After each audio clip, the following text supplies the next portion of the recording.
All right, welcome everyone. We're going to go ahead and come to order with a roll call from our Assistant City Clerk, Callison Leahy. The record shall reflect that all members are present. Thank you. And Councilmember Contreras will lead us in the Pledge of Allegiance. We stand, ready, begin. I pledge allegiance to the flag of the United States of America and to the republic for which it stands, one nation, under God, indivisible, with liberty and justice for all.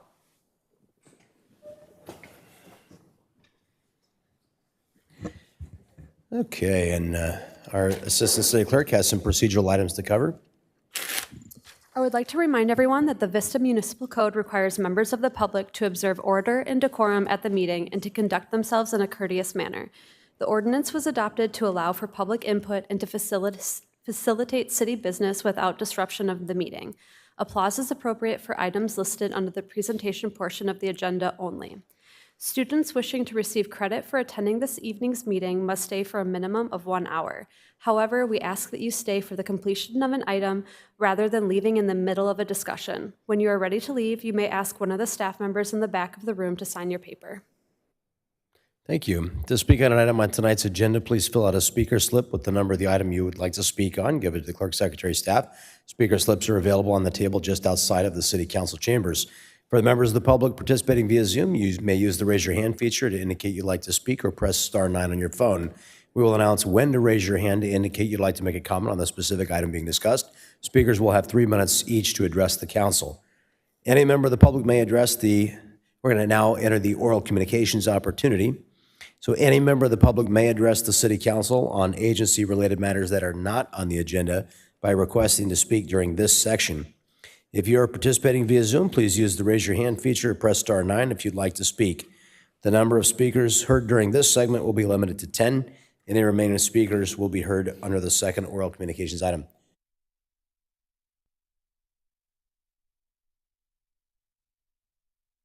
Okay, seeing no requests, none on Zoom? Okay, we'll now close the opportunity for oral communications at tonight's meeting. And we have one discussion item tonight, our update on the implementation of the strategic plan to address homelessness. If any of the members of the public wish to speak on this item, they may indicate so by using the raise their hand feature, by pressing *9, or submitting a request to speak card here at the dais. Speakers will be called upon after the presentations. Please hand your cards in or make your request before the end of the presentation. Our Housing and Homelessness Services Division Manager, Jonathan Lung, will introduce the item. Thank you and good evening, Mayor, City Council. Tonight's workshop provides the City Council and members of the public an update on the implementation of the city's strategic plan to address homelessness and affordable housing programs through December 31st, 2025. Also with me tonight is Management Analyst Johanna Knief, who will also provide a portion of tonight's presentation. Staff invite the City Council to receive the presentation in its entirety, saving questions for after the conclusion of the presentation, as questions that arise may be answered later in the presentation.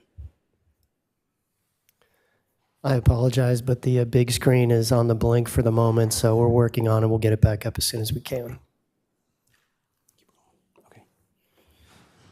Okay, the strategic plan was adopted in March 2020 and identifies 3 primary goals, which are to prevent homelessness by focusing on promoting self-sufficiency and stable housing for residents at risk of homelessness, to improve the quality of life of all housed and unhoused residents by mitigating public health and safety impacts, and reducing homelessness by providing long-term solutions to connect people with housing and supportive services. These 3 goals aim to ensure that if residents do experience homelessness, it is a rare, brief, and one-time experience. The strategic plan utilizes 7 strategies to pursue these goals, with various programs provided by strategic plan providers, with updates provided for each of these programs with tonight's presentation. This workshop is meant to provide a high-level update of these activities, with more particular details reserved for an in-depth discussion during Standing Committee on Homelessness meetings. Through December 31st, 2025, the strategic plan has appropriated over $28 million, spending nearly $14 million of those appropriations. The majority of funds appropriated towards strategic plan activities come from the state of California at 65% of total appropriations, followed by 30% appropriated from locally generated revenues, and the remaining 5% from federal sources. Notable grants include $9.6 million from encampment resolution funding, rounds 1 and 3, and approximately $8 million from the city's year-end fund balances and cannabis revenues. To measure homelessness in Vista, the city relies on two tools, one being the annual point-in-time count, coordinated by the Regional Task Force on Homelessness, or RTFH, as directed by the United States Department of Housing and Urban Development, or HUD. 21 census tracts are assigned to the Vista point-in-time count deployment site, which also includes unincorporated areas between Vista and San Marcos and Bonsall. The 2025 point-in-time count counted 144 unsheltered individuals within the Vista deployment site boundaries, which was a 15% decrease from 2024. Vista's sheltered count in 2025 was 121 individuals, which was a 20% increase from 2024. The decrease in Vista's unsheltered count and increase in sheltered count correlates with the city's continued commitment to increasing shelter capacity and utilization of available resources. The graph shown on this slide here tracks the point-in-time count results in Vista since 2016. It should be noted that there was no point-in-time count in 2021 due to COVID. Sheltered counts are informed by provider-submitted data, or if unreported, the most recent data in HMIS. Non-HMIS participating transitional housing programs may or may not report each year. The 2025 point-in-time count was the first year that the Buena Creek Navigation Center, or BCNC, was operating during a count, and the facility lies within Vista's point-in-time count boundaries. Through an agreement with RTFH, BCNC clients from Encinitas are included with the Encinitas point-in-time results. The 2026 point-in-time count was conducted on January 29, 2026, with the Vista deployment site hosting 61 volunteers, 49 of which were city staff. Results of the 2026 point-in-time count are expected to be released later this year in May or June.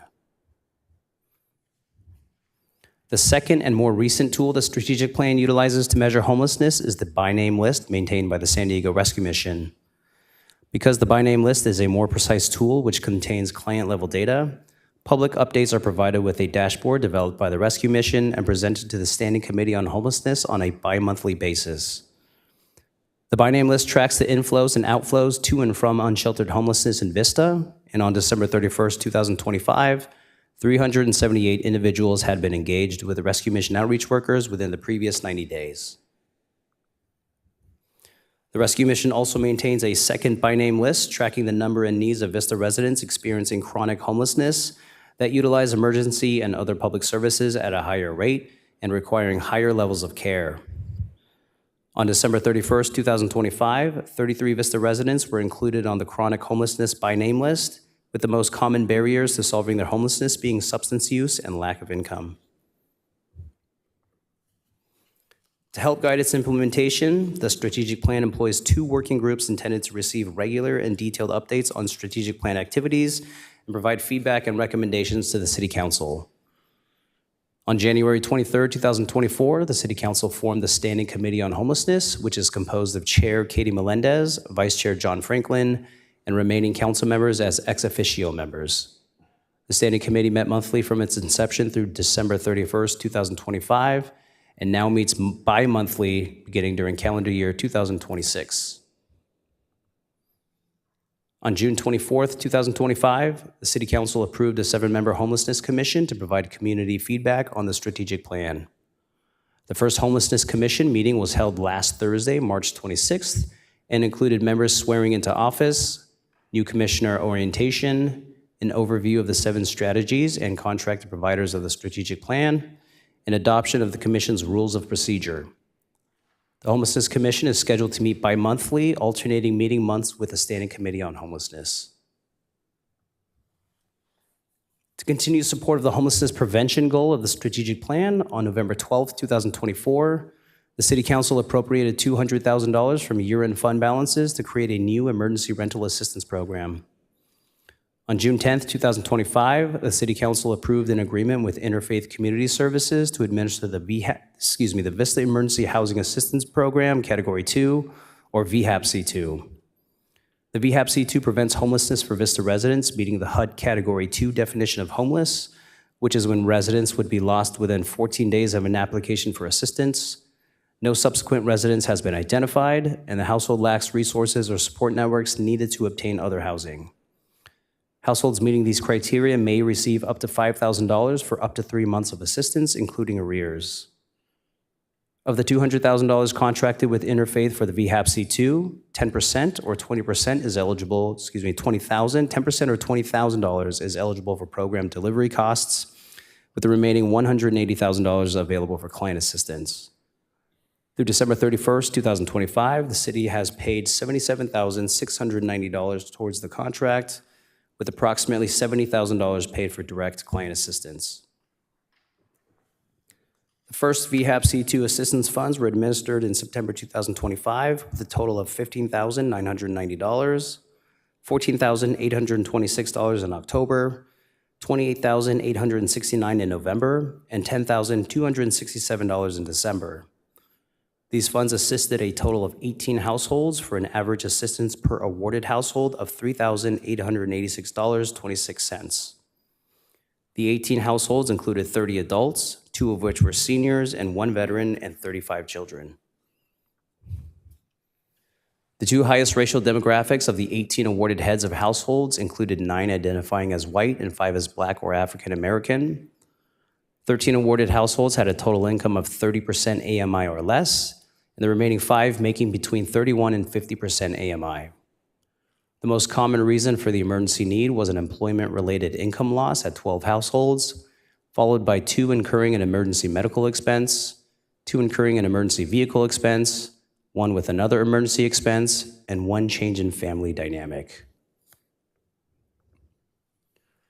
In support of the encampment cleanup strategy of the strategic plan, on August 13th, 2024, the City Council adopted Resolution Number 2024-140, following the grants pass decision of the United States Supreme Court, directing the city manager and city prosecutor to enforce Vista Municipal Code, Section 9.20.020B, which dictates that no person shall camp on any public property, public park, or any public street or highway. The resolution does maintain the offering of services and shelter when available during enforcement. Since the adoption of the resolution through December 31st, 2025, 478 encampments were cleared from the public right-of-ways, with 246 individuals referred to outreach during those efforts.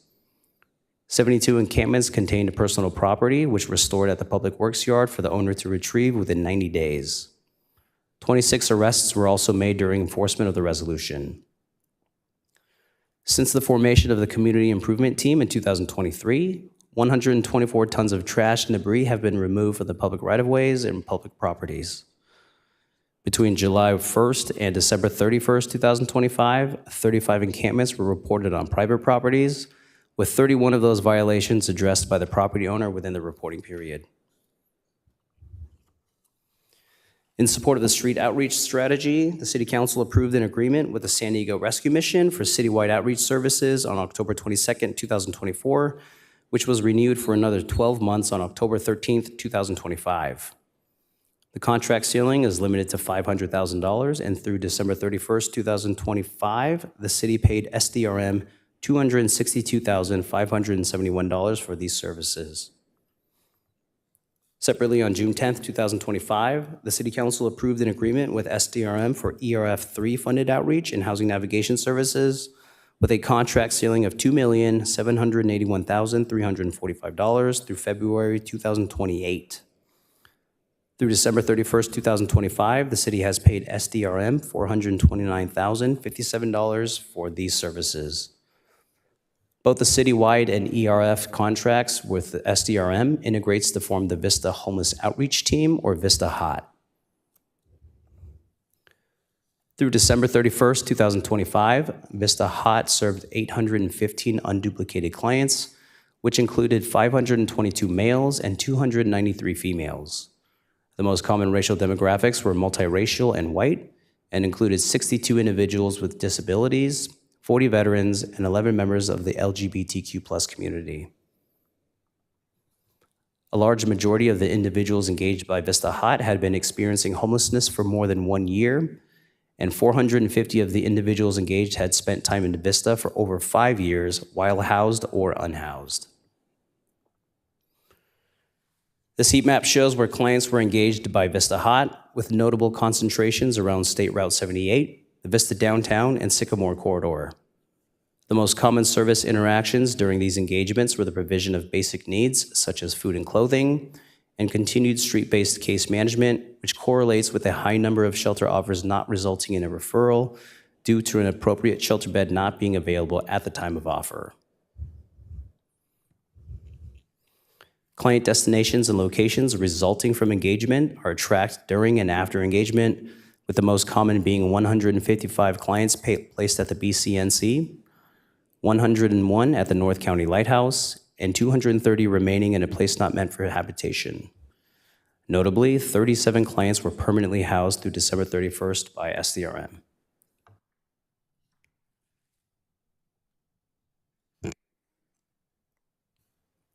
In support of the shared housing strategy, the Vista Housing Innovation Pilot Program, or the VHIP, utilized existing market rate units to expand affordable housing options for Vista residents experiencing homelessness. This was accomplished by coordinating leases for individual rooms in a multi-bedroom unit directly between the tenant and landlord or through master leasing. Master leasing is an effective tool to solving homelessness by providing housing opportunities for residents experiencing homelessness that are unable to qualify for their own lease due to barriers such as low credit score, insufficient income, or eviction history. The program utilized an online platform to match potential housemates and clients received continued housing stability case management after placement. On August 27, 2024, the City Council approved an agreement with nonprofit townspeople to administer the VHIP, which was funded by an agreement with RTFH. The contract ceiling was approved at $336,809 with a contract term through December 31st, 2025. The city paid all of the contracted funds for townspeople's services to administer the VHIP. The Vista Shared Housing expansion with townspeople was approved on December 9th, 2025 to continue the VHIP's work. Through December 31st, 2025, the VHIP served 94 unduplicated clients in 65 households containing 80 adults and 14 children. Of those served, 60 individuals in 45 households were housed, which contained 52 adults and 8 children. 30 adults and 56 children were housed under 11 master leases, including 1 studio, 2 one-bedrooms, 7 two-bedrooms, and 1 three-bedroom unit. Gross master lease costs across all units paid by townspeople directly to landlords totaled $97,279.69, with $56,825.20 recovered from tenants, making a net master lease cost to the program at $40,454.16. With the $40,000 cost to the program, over 88 individual master lease months, the VHIP paid an average of $459.71 per unit per month, substantially lowering the cost of housing for clients housed in these units.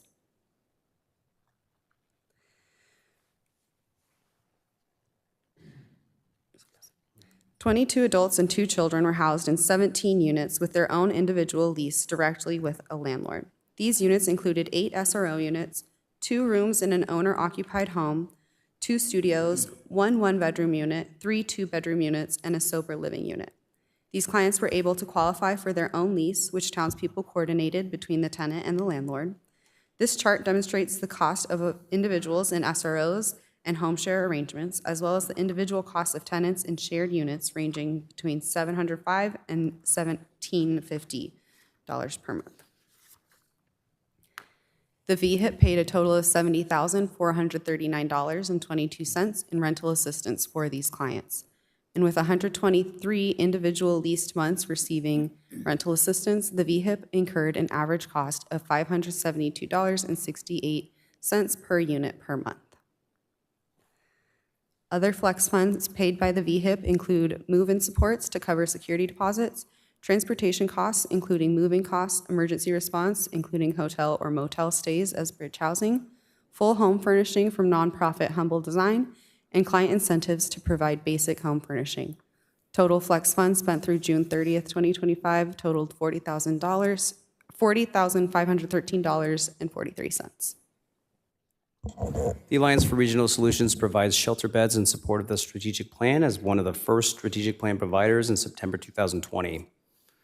On September 26, 2023, the City Council approved a new contract to reimburse the Alliance for shelter beds utilized by Vista clients with a ceiling of $200,000 for the first year.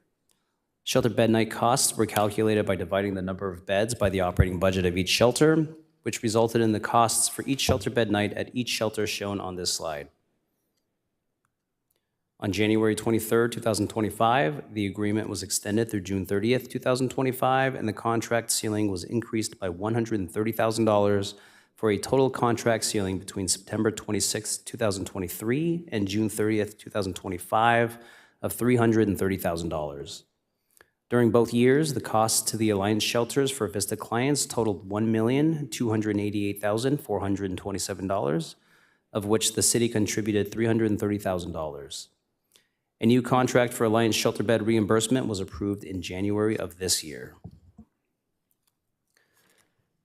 Through December 31st, 2025, the Alliance shelters served 157 unduplicated Vista residents, with 16 at Haven House, 44 at La Posada, 62 at Operation Hope, 7 in the Interfaith Shelter Network, and 28 at the Escondido Family Shelter. This included 81 adults, 54 children, and 22 older adults 60 years of age or better.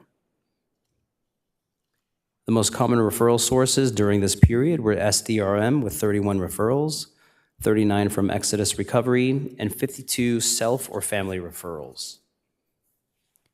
122 clients exited Alliance shelters during the reporting period, with the most common lengths of stay between 30 and 59 days and over 120 days.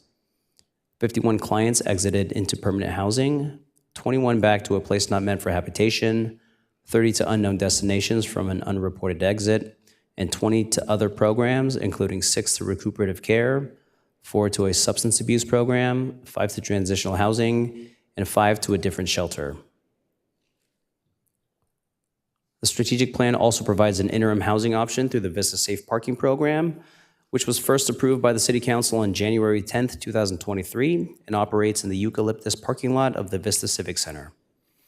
The program is operated by Jewish Family Service of San Diego, or JFS, and receives supplemental support from Dr. Bronner's Magic Soaps, who funds daily nutritious meals to Safe Parking clients. The current agreement is funded by the city's Encampment Resolution Funding Round 3 Award, and through December 31st, 2025, the city has paid JFS $1,072,453 for safe parking operator services. Through December 31st, 2025, 272 unduplicated clients have been served, including 124 men and 140 women. The most common racial demographics were Hispanic and white, and the most common age groups were 35 to 44 and 55 to 64 years old at 52 each.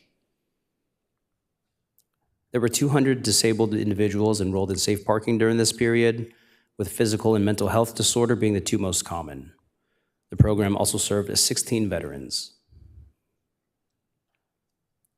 The length of clients' vehicle homelessness before entering the Vista Safe Parking Program shows a bimodal distribution, with the majority of clients enrolling in the program quickly after falling into vehicle homelessness or after 1 year.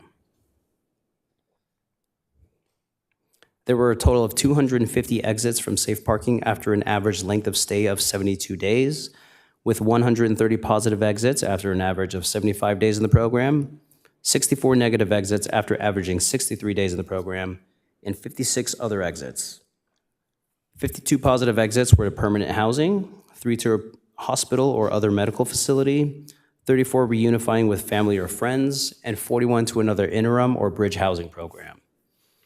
All 64 negative exits were back to a place not meant for habitation, and there were 56 other exits with clients leaving the program without contact. On September 26, 2023, the City Council approved 2 master leases of properties to be used as semi-congregate navigation center, and on January 9, 2024, the City Council approved an agreement with nonprofit Retread to operate the Buena Creek Navigation Center, or BCNC.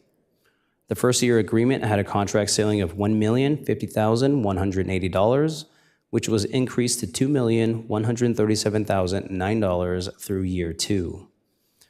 Through December 31st, 2025, the city has paid Retread $1,874,008 for BCNC operator services. Through December 31st, 2025, the BCNC served 315 unduplicated individuals, including 190 males and 125 females. The most common racial categories were Hispanic and white, and the largest age group served was 40 to 59 years old. 170 of the clients served had a disability, and 17 veterans were served. Before entering the BCNC, clients experienced a range of lengths in homelessness, with 3 most common being 1 to 3 months, 7 to 12 months, and 2 to 5 years. The majority of referrals to the BCNC were received by SDRM, who had been designated as the exclusive referring provider in January 2025, followed by Exodus Recovery, PATH, and various other providers operating in Vista. There were a total of 308 exits by December 31st, 2025, after an average length of stay of 66 days. This included 192 positive exits after an average of 81 days, including 90 exits to rental housing with or without an ongoing subsidy, 49 reunifying with family or friends, 18 to a substance abuse treatment or detox facility, and a few other destinations appropriate for the client's continued journey towards housing. There were 106 negative exits after an average of 41 days at the BCNC, including 100 exits back to a place not meant for habitation, and 6 exits to a hotel or motel using an emergency shelter voucher. 10 other exits included 4 to a jail, prison, or other detention facility, and 4 unknown exits with clients leaving without contact. With the BCNC currently funded to operate through December 31st, 2026, the City Council began planning for its successor by appropriating $4.5 million from year-end fund balances to purchase a permanent navigation center facility. Senator Catherine Blakespear secured an additional $1 million for this project, and Congressman Mike Levin secured an additional $850,000, bringing the total available funds for a permanent facility to $6.35 million.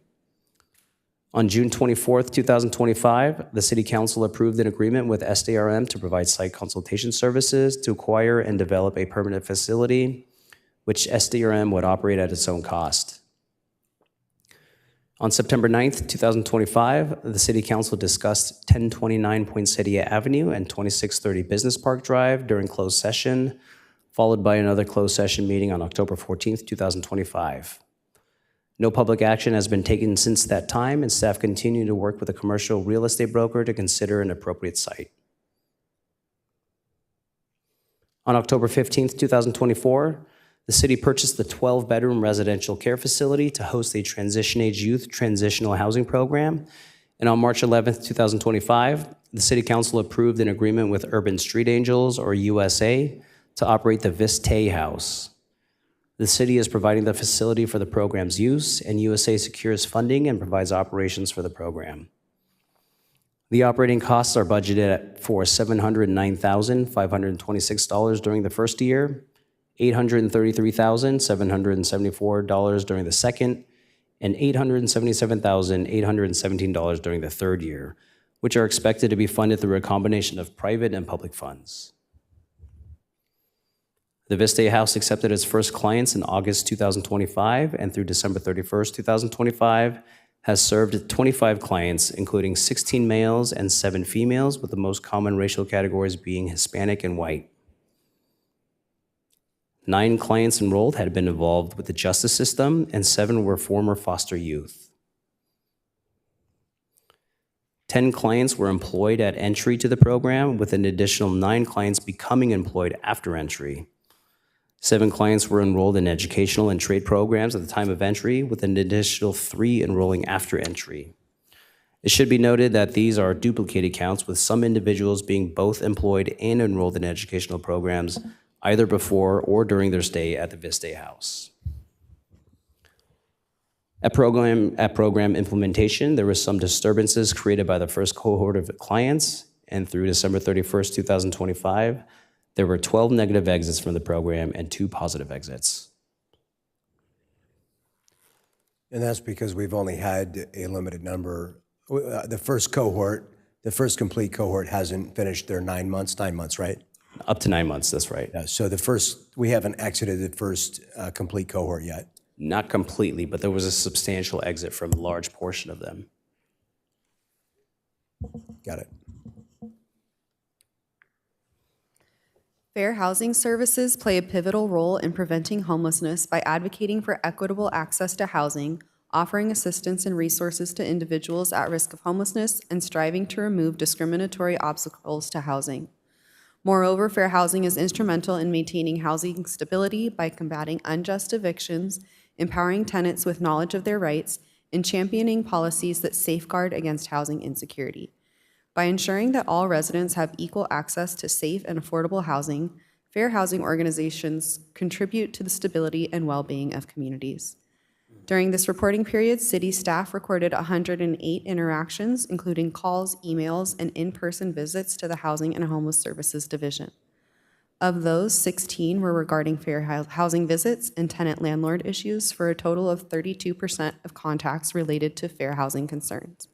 It should be noted that residents may have more than one concern per contact or may be vague during their inquiry to avoid sharing sensitive or vulnerable information. The most frequently reported issues were rent increases, tenant-landlord disputes, and eviction notices. The city is committed to affirmatively furthering fair housing. CSA San Diego County is a 501c3 nonprofit organization whose primary mission is the promotion of social justice and public welfare through programs, services, and advocacy against all forms of discrimination, including advocacy for the eradication of housing discrimination to assure equal housing opportunity for all individuals. The City of Vista has selected CSA San Diego to provide fair housing and tenant-landlord mitigation services for fiscal year 25-26. For any fair housing concerns, residents are encouraged to contact CSA directly. Since opening in June 2025, multiple residents of Santa Fe Senior Village reported concerns regarding elevator access, among other residential living issues. Residents reported that these conditions have negatively impacted their health and well-being and requested corrective measures to ensure enforcement of safety policies and improved accessibility throughout the property. Staff have reviewed and addressed all concerns with property management, including reviewing elevator logs, incident reports, and invoices for repairs. No additional complaints have been received since the final elevator repair in December of 2025. 2 residents from the Grove had contacted the city regarding high rent limits. Staff confirmed the rent was within the allowable rent limits and offered referrals to appropriate service providers. An additional resident from the Grove was referred to staff by the mayor, reporting unfair treatment and discriminatory practices. She was contacted via phone call and provided with resources by phone and email. Additionally, staff requested CSA to reach out to her directly. However, there was no response from the resident to CSA or to staff in any follow-up attempts. Affordable housing serves as a crucial safety net that prevents individuals and families from falling into homelessness, helps break the cycle of poverty, and provides them with the foundation they need to thrive. Affordable housing provides rent stability and ensures households can allocate a reasonable portion of their income towards housing costs, reducing the risk of financial instability that can lead to homelessness. In addition, certain developments offer on-site support services such as counseling, job training, and healthcare, which can help individuals and families address underlying issues and prevent them from slipping into homelessness. The City of Vista supports the creation of affordable housing through a combination of state law provisions, local policies, and homeowner incentives. Together, these tools ensure that both large-scale developments and smaller residential additions contribute to meet the community's housing needs. One way to encourage development of affordable housing is through the city's ADU fee waiver program. On August 13th, 2019, the City of Vista adopted Ordinance Number 2019-11, amending Chapter 18.31 of the City of Vista Municipal Code, which provides for city fees to be waived in the development of accessory dwelling units if the owner agrees to record a 10-year covenant on the ADU. These units must be rented either to a caregiver household or to households earning no more than 80% of the area median income. This program has helped expand affordability options within existing neighborhoods while supporting the city's housing production goals. Since the inception of this program in 2019, 19 eligible households have participated, and a total of $229,463.68 of local fees have been waived, for an average of $12,077 of fees waived per unit. During this reporting period, 2 ADU fee waiver applications have been received, and affordability covenants are being drafted. On January 10th, 2023, the City Council adopted Ordinance 2023-1, requiring that any development with 20 or more units reserve 9% of the total units as affordable. Of these, at least 4% must be moderate income or below, and 5% must be low income or below. Developers who prefer not to build the units on site may instead pay an in lieu fee for the city's inclusionary housing fund, with in lieu funds restricted for construction of future affordable housing units. This ordinance ensures that as larger housing projects are brought forward, each contributes to the city's overall affordability goals. Many of the city's recent developments are meeting this local requirement while also taking advantage of state density bonus law, which provides additional incentives such as increased density, setback adjustments, and reduced parking standards when developers include affordable housing above minimum thresholds. State density bonus law allows developers who commit to reserving a percentage of their units for low-income households increased density, development concessions, and regulatory waivers. Vista has seen a steady pipeline of projects utilizing this law.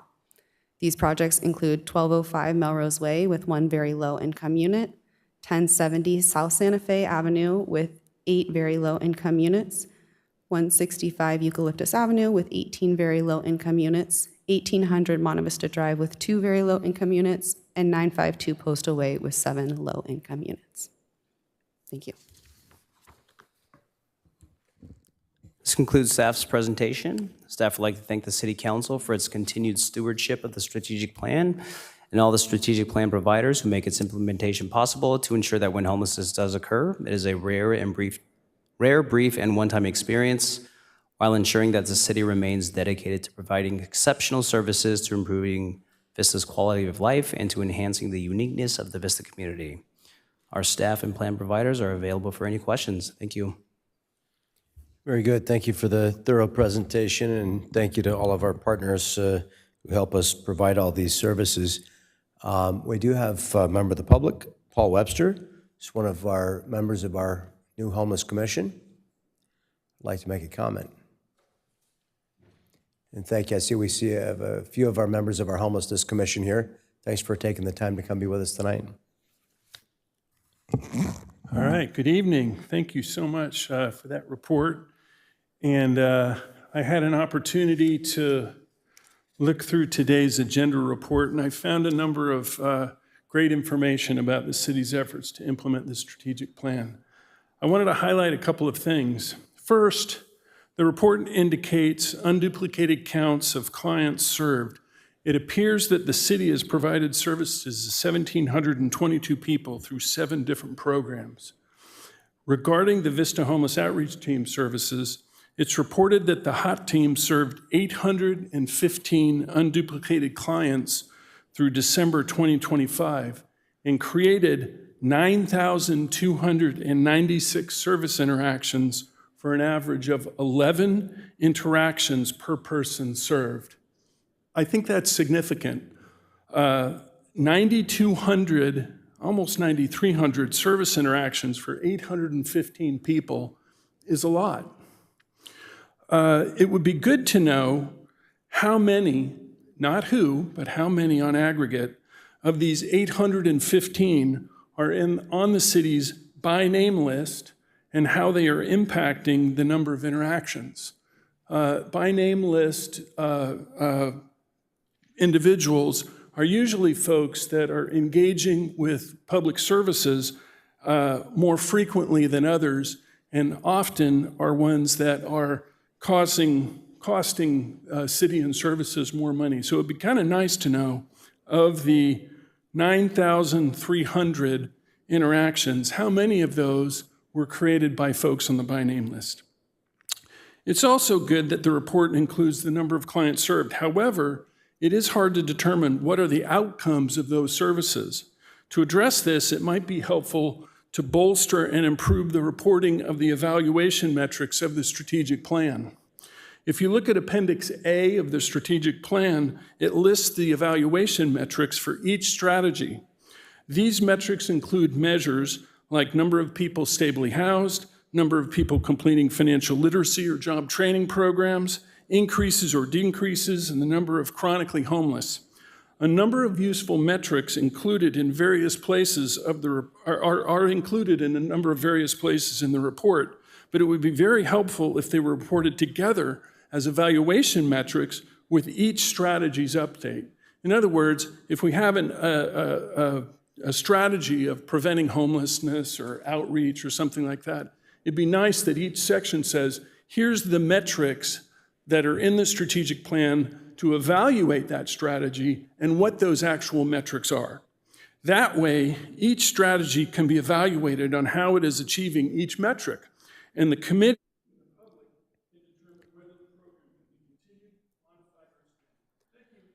Thank you for that, those good questions and that good input, and that really brightly underscores the purpose of the commission, the Citizens Commission on Homelessness, is to ask questions that the council hasn't asked yet and give us great questions to go back to staff and ask. So why don't we start by posing some of those questions to staff?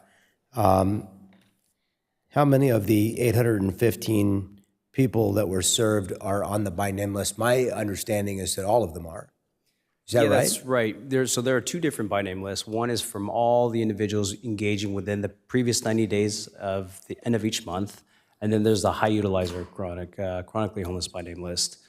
I believe it was 300, and until we get the slides up, on the by name list, meaning those engaged within 90 days of December 31st, 2025 was, 378? that sounds right, yeah. Question I had about that population. So for clarity, we have 815 is just the rescue missions population served, right? That's right. Okay, because we had other counts from other providers, but this is just, and when did that contract begin? About beginning of 24? It's October 2024. I should also note the October unduplicated counts between each program do not unduplicate between programs. So there could be duplicate clients counted as unduplicated in multiple programs. Yeah, okay. The question I had, and just to further clarify that, if anybody missed it, is we're dropping people off of the list after how many months? 90 days without To engagement. 90 days. Okay, so if we're actively engaging with them, and we've got a big team now, much bigger than when we started with the rescue mission. How many total do we have that are working as the rescue mission in their mission here in Vista? About 12 between street outreach, management, program administration. And how many are dedicated just to street outreach? 6. Okay, we have 6 individuals, and are they all full-time? Yes. Okay. So we have 6 individuals. I think this is really important. We have 6 individuals whose full-time job it is to leave the office and to go out into the community, right? And to build relationships. And you're reporting to us tonight that you've had an average of 11 interactions, probably with the individuals that are living unsheltered. You've probably, my guess is you've had a much higher number of interactions. Probably the number is reduced to 11 on average because of the great number of people you've only had a few interactions with. But I know that we continue to go out and try and build rapport with individuals living unsheltered to get them to accept services. That's been something that was from the outset of this plan was the compassionate outreach. And as was reported, we've made, I think, was it 26 arrests? That was step 2. Step number 1 was compassionate outreach and providing services, providing a place for somebody who was ready to accept services, making sure that we had that pathway for them. And no, we don't ever have enough shelter beds. We don't ever have enough addiction treatment beds. But we wanted to make sure that we had done our part in Vista to provide that when people were ready to say yes, so that we felt good about. And one of the things the rescue mission and Donnie Diaz encouraged us and I know in my heart is the right thing, is there has to be adequate enforcement. There has to be a helping hand of compassion, but there also has to be enforcement and accountability, because unfortunately some people are not yet at a place where they want to say yes to the help we're offering. Some of them aren't capable yet, and they need even more help than just enforcement. But they do need some kind of involuntary service from mental health, be it through the county or through another provider. So I had a specific question about the 227 individuals who had been homeless in Vista for a year or less. It would be interesting to know sort of what portion of the 378, I mean, I can see the portion of the total number, although I added up 1 year or less, 2 years or less. I added those numbers up on the back of my envelope here to 615. So a little different than unless I didn't carry the one. Let's see, 4, 5, 6, 7, 8.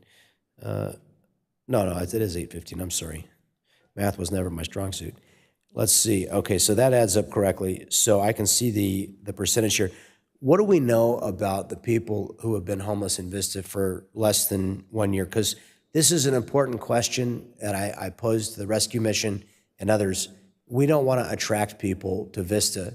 You know, Patrick Johnson, our former city manager, always said, if you build it, they will come. And this is a legitimate problem that we have to reckon with as a council. If we provide too many services and we're too generous, then we will attract people here. Now, that doesn't mean that we don't offer services. What it does mean is that we're cognizant of that and that we ask the question with an open mind and understanding that people will have different perspectives on that. It's fair, and our residents are going to ask us, are we attracting the problem or are we curing the problem? And as our point in time count numbers change for the better or for the worse, we're going to be judged as a council based on whether or not we have progress. So what I want to know is, are we asking, why did you come to Vista? What brought you here? If you've been here for less than a year, are we asking for that information? Or are we endeavoring as an organization to understand what these new unsheltered residents have in common? Yeah, I'll offer a response, and I'll allow perhaps a member of the San Diego Rescue Mission to offer any additional context if they'd like to. But we do have eligibility criteria to engage with our outreach services. You must have ties to Vista, meaning you lost your housing in Vista. You spend at least 50% of your time in Vista or some other tie to Vista. For example, you have children that go to school in Vista, something like that.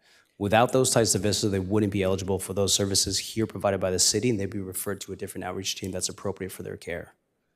But they would still be a part of our by name list. They would not. If we do not offer them the services because they're not eligible for them, we would not include them in the by name list. They must be eligible as with ties to Vista to be engaged by the services and included on the by name list. Okay. But we have here 227 who are Yes, 1 year or less. Yeah, that's right. who were 1 year or less in Vista. And this is not time spent as a person without shelter. Right. This is how long they've Housed been in or our city. unhoused. Yep. So that is still basically 25% of the total number. Yep. So my question is, do we ask any question? And if not, can we begin to ask to try and understand what it is that brought you to Vista as somebody that we're serving? Mr. Kenneth Tolbert will provide some context. How are you doing, Council? So when we come in contact with our initial contact with any of our clients, we pretty much have like a 30-minute intake with them where we kind of vest them into Vista. So because we've had situations where outside cities have vanned or bused people in, then we look for all, like at least some of the people in the year or less, they've rented rooms in Vista, and that's what vested them in. They came and worked in Vista, slept in their car. So we are trying to make sure that they're solid Vista residents or they've contributed in some type of way. So whether it's working in Vista, living in Vista, to be honest, we even had somebody who the only proof they had in ties to Vista was a library card. So we were like, something that connects them in any type of way. Okay, that makes sense. Yeah, I know that the County of San Diego specifically has imported people into the city of Vista, and I know some of those people in the county's program have become clients of the rescue mission through the city, right? Yes, sir. So in those situations, just because their length of stay through the program that initially brought them here, then they kind of got fostered in because of their length of stay at the location that we know about. So my question is, can we ask folks who have been here for less than a year how they came to be here? And if we hear stories about municipalities busing people into our city, at least be aware of that.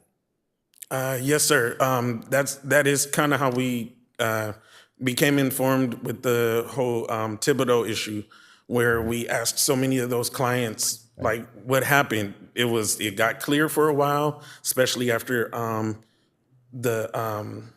guess that gutter place got cut down. The trees were approved to be cut. Right. It cleared out a lot of the clients there, but then it was an influx, and we found out it was because of that program that was working with the hotel. That was a good 6 or 8 months between the time that we had the encampments cleared out in the drainage channel, and then all of a sudden the problem came back in that same region because of the program at the motel. Yes, sir. And so since the program keeps them there for X amount of days, then we were like, okay, well, they have in a way became Vista's issue. So we made sure that we made contact and we placed the people to the best of our abilities. So it sounds like you're definitely informally asking people how they came to be in Vista, but what about, is it a part of your formal intake questionnaire? Yes. Okay, so we're formally asking them what brought them to Vista if they're new to Vista.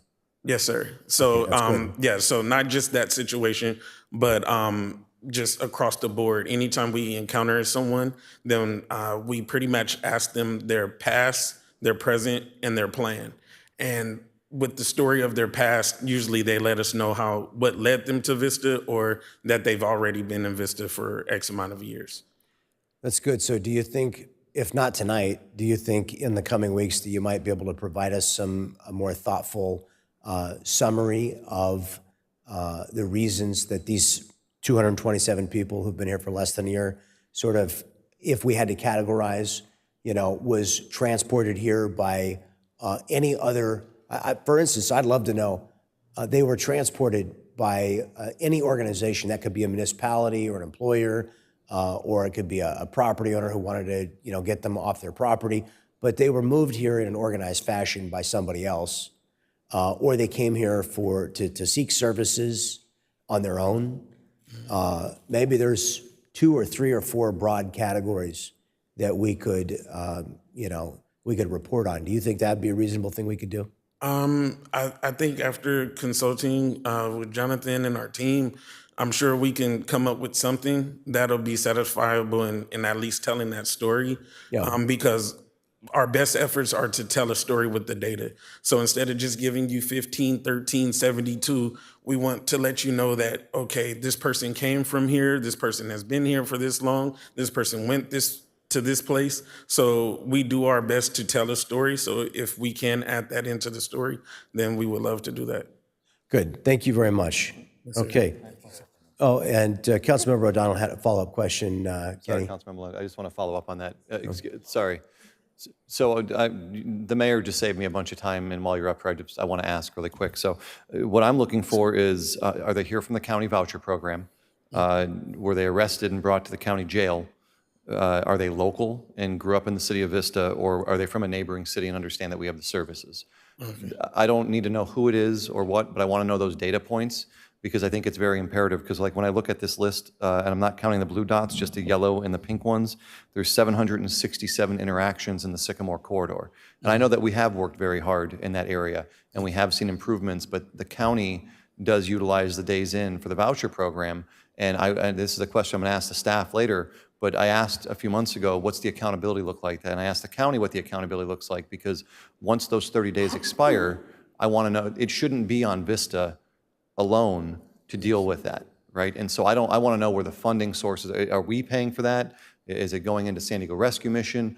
I want to know what's happening at that point, and you might not have the answer to that, and this is, like I said, that's going to be for staff, but when I look at that interaction in the Sycamore Corridor, and I know that our PERT team, our social workers, our deputies are doing everything they can to try and clean that area up, and yet it seems at times to just get worse and worse, and then get better, and then get worse again. It's a huge concern of mine. So if we can get that information as far as, well, like I said, county voucher program, whether they were arrested and brought here, if they're local, grew up here, or if they came from a neighboring city for whatever reason, whether it's they knew that we have the resources or whatever it might be, I think that's really imperative for this council to understand how we're utilizing our resources, and then what individuals, what resources they're getting to go to other agencies if we can't help them here in Vista.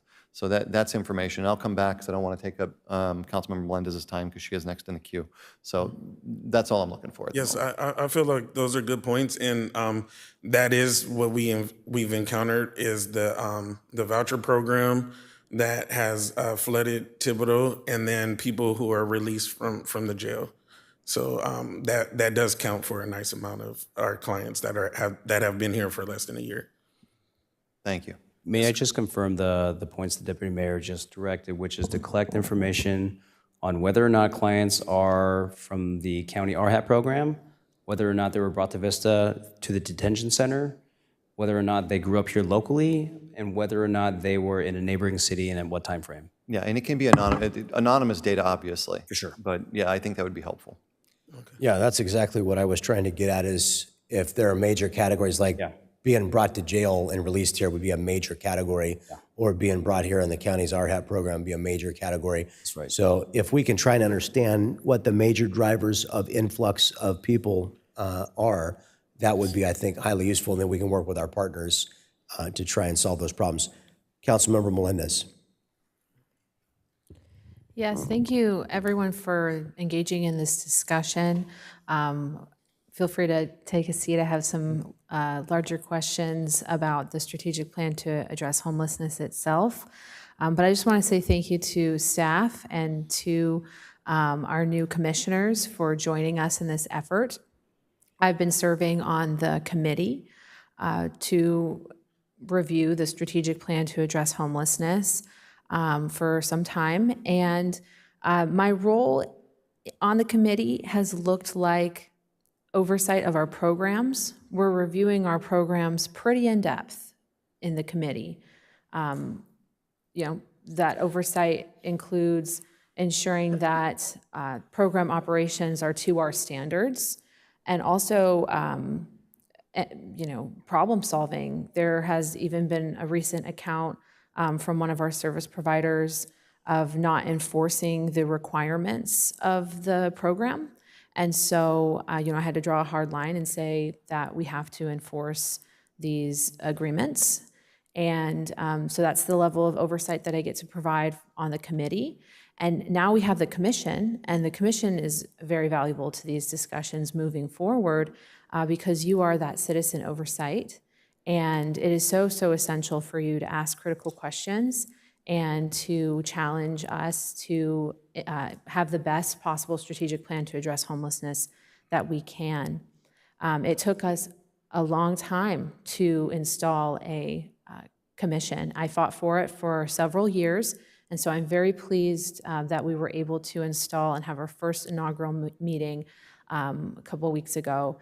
Just very grateful for everyone's participation in that. And then as a council, we don't always get to come together and discuss the strategic plan to address homelessness. It's been a couple of months, right, that we've been in these twice-a-year sessions where we get to review the strategic plan. But absolutely, there's been a lot of work being done. We have so many partnerships that we are on the ground every day in the field, responding to homelessness. And we are within our city business taking action, responding to constituency services every single day in response to homelessness. And we have multiple active programs running, including programs on city-owned property. So this is a very robust operation for the city of Vista. Our strategic plan to address homelessness has, definitely changed over the years, but we get to, as a public, come together and see through this process, right? It's not just one and done. We're continuing to revisit it, and so that's why I'm really glad that we can all be here today as a council and discuss it together.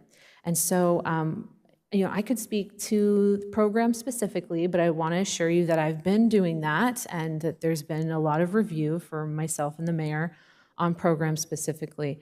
And I appreciate, Jonathan, your use of the term stewardship. I think stewardship is a great way to look at our council's role in managing the strategic plan to address homelessness. And I would like to support our update on the implementation of our strategic plan to address homelessness by first looking at the status of our current strategies. And so we have the plan itself, right? This is a published document, and it's a guiding document for the City of Vista staff to get clear direction on how we want our community to respond to homelessness. I really appreciate starting off with the 3 goals that we have. As a council, this is a good time for us to ask, are these still our goals? To ensure homelessness is a rare, brief, and one-time experience. I would say yes, I support that. To prevent homelessness, to improve quality of life, and to reduce homelessness, I would continue to support those goals. And then I appreciate this framework that staff has provided for us, where we have a number of strategies, starting with working groups, rental assistance, shared housing, encampment cleanup, advocacy, shelter, and street outreach. And so I just want to make sure that what we're working on is continuing to be reflected in the public documents, and that what we're passing over to the committee for future meetings and what we're passing over to our commission now moving forward, that our council is really clear on the type of work that we want these additional bodies to be doing. And to ensure, yes, that there is metrics for our services. I support a lot of the programs, but I think that they need oversight. And so that's exactly what we're here to do. Looking at what's available in the document, Jonathan, the strategic plan to address homelessness is the most recent updated version, the one that's available on our city website at this time. It is, yeah. The document itself hasn't been modified since its inception, and so the plan is actually modified. As we say, it's a living document based on the City Council's direction over the past 6 years. And so I think, as the council member mentioned, it's probably a good time for us to reconsider formalizing in writing some of the changes that the City Council has dictated into the document. Yes, I would advocate that we have more regular updates to the document itself. There is some information in the document that is over 8 years old, some from 2018 and before. So that type of information I'd want to see updated. Another example is that since the beginning of the strategic plan to address homelessness and all of our reactions to its implementation, there has been a huge push for encampment resolution, and we have a great number of grants that we've received for that. Those are not reflected in the current public document. So I really want to make sure that we are updating our strategic plan, that is the published document for our city, so that we can really capture all of the work that we've been doing. And it just gives a really clear overview for our Citizens Oversight Commission to review. There is a programmatic item in the original strategic plan to address homelessness that I feel like our council needs to talk about, and that is the full-time social worker with flex funds. That's a strategy that's been included in the strategic plan to address homelessness. Early on, I think that there was pushback against that. I've always advocated for more services and for there to be a person, right? Actual personnel that could do social work and support the needs of the public when they call with the crises that they're experiencing homelessness. And so the way that we've accomplished that, yes, is through our contract, right? Contractors, at times we've had different contractors, but we contract with organization to provide boots on the ground and a response to homelessness. It's not always boots on the ground. Sometimes it's problem solving in the office and trying to find those correct referrals. But we do not have, and I just want to make this clear to the public, and this is an ongoing conversation. We get questions about homelessness all the time. The City of Vista does not have our own staff, personnel within the City of Vista that is able to respond to homelessness and can be billed to do that and provide social services. We do not. We do not have the outlet for that. We do not have personnel for that. I think that we should. I've said many, many times that I think that we should have a social worker working in the City of Vista, if not more than one, right? Because there are a number of calls that we receive and we want to be able to respond to that. The way that we respond to that now is through our contractor. And our contractor has been very responsive in our asks for data and very available to support our goals. And so I really do appreciate that. But the truth is, some of the costs that are associated, much of the costs that are associated with this strategic plan to address homelessness is paying contractors. And there's challenges with that. There's just naturally going to be challenges with that. So it's something that we might want to think about. It is one of our strategies to have boots on the ground, to have social workers with flex funds that can go out and reach into the community and help them with those services. We can continue to provide those services through contractors, but I always want to put it on the table that we could provide more services in-house. It could be cost-effective. It could be an area where we have more control over how those services are implemented. So that's one programmatic thing I wanted to talk about. And then I'm also concerned about the status of our shelter and agreements. So Jonathan, I really appreciate you including in the presentation a discussion of our permanent navigation center facility. This is something that, as a committee member, I have been very active on. I've participated in the tours. I've spoken to our contractor about this, and I really think that there was an opportunity here to work with a nonprofit partner and find a home for our navigation center. Our current status is that we do not have a plan for when the lease is up at our temporary navigation center because we don't own the building, right? Somebody else owns the building and we're paying rent. And there have been millions of dollars put into a permanent navigation center only for us to not be taking any action on it. And we had an agreement and support from a contractor that was willing to assist with operating this shelter. And I don't know if there was something went sour or something wasn't, the facilities, there were just no facilities available, but something happened. And I'm really disappointed because I wanted an opportunity to be able to provide this permanent navigation center to our community. And now we had someone who agreed to help us with that, and then they've just kind of dropped and have not followed up. And I find that to be very undisciplined and quite damaging to the public. And so I would like to, as a council, decide what are we going to do to respond to this, because we need to have a plan. And we've learned we cannot depend on anybody. We have to do it ourselves, but we need to have a plan for our navigation center. If we have to have an honest conversation about continuing to pay rent, let's do that. But if we can come together and find a permanent facility and a home for folks, let's please do that. My final thought is about a strategy that is not included in our strategic plan. So, of course, we have, solutions like encampment cleanup. We have solutions like social workers.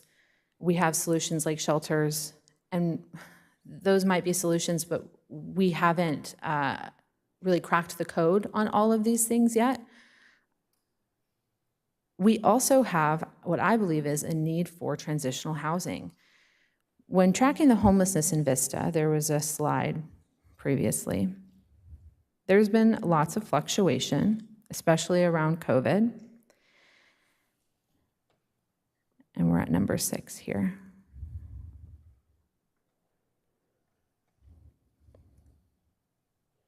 There you are. Okay.